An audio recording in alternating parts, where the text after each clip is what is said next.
Brothers and sisters, praise the lord.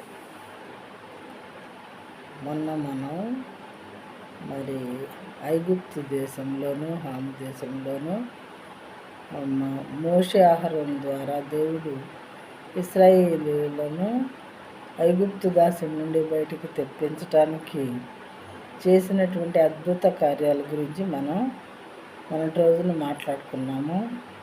ఈరోజు ఇంకా కొన్ని అద్భుతాలు ఏమేమి చేశారు, ఫరో రాజు దగ్గర మోషే అహరోనులతో దేవుడు ఏమేమి చేయించారు, అతను లోబడుకున్న తన హృదయాన్ని మాటి మాటికి కఠినపరుచుకుంటూ ఉన్నప్పుడు అనే విషయాలు చూద్దాం ఈరోజు.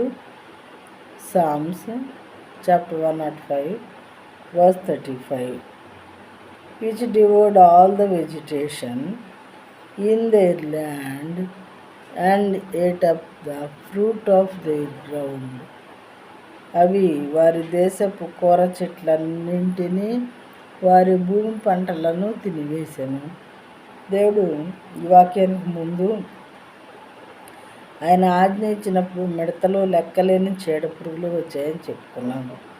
అవి అంటే ఇక్కడ ఇవన్నమాట. ఏంటవి? మిడతలు, చీడపురుగులు. అవి ఏం చేశాయంట? వచ్చి వారి దేశపు కూర చెట్లన్నింటినీ వారి భూమి పంటలను తినేసేసాయంట.